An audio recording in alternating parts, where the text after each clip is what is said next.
আসসালামু আলাইকুম। কেমন আছেন আপনারা? এখন প্রায় সকাল ৮টা থেকে ৯টা ৯:৩০ উপরে বাজে না, এর ভিতরে আছে। তো এই সময়ের মধ্যে চলে আসছি আমি এই জমিতে।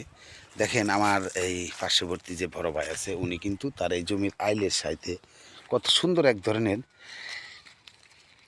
সিম চারা লাগিয়েছেন। তার ফলনটা দেখছেন কত সুন্দর ফলন, কঠিন ফলন হয়েছে। দেখতেছেন ফলনের শেষ নেই, খুব সুন্দর মাশাআল্লাহ। এই ধরনের ফলনগুলা, এটা কি জাতের সিম আমি সঠিক বলতে পারতেছি না। এটা অরিজিনালি দেশি সিম, তবে এটা আমাদের ডিস্ট্রিক্টের নয়।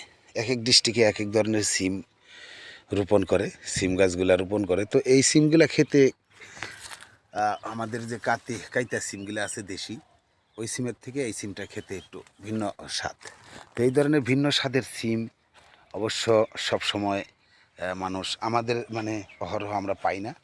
তো এই ভিন্ন স্বাদের সিমগুলা নিয়ে একটা আপনাদের সামনে যে প্রতিবেদনটা তুলে ধরলাম, মূলত এই প্রতিবেদনে আপনাদের আমি দেখানোর চেষ্টা করতেছি সিমের কিন্তু জাতের শেষ নেই।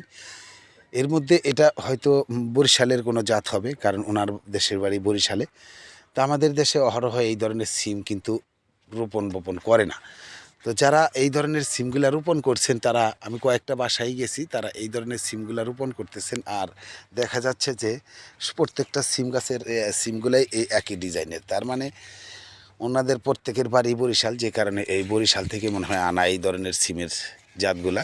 তো আমাদের দেশি সিম আমরা যে স্বাদটা পাই, মূলত এই ধরনের স্বাদ হয় না। আমি কিছুদিন আগে খেয়েছি, গত বছরে আলহামদুলিল্লাহ খেয়েছিলাম।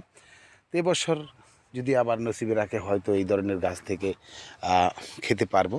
তো সবাই এর মধ্যে দোয়া রাখবেন, ভালো থাকবেন। আসসালামু আলাইকুম রহমতুল্লাহ।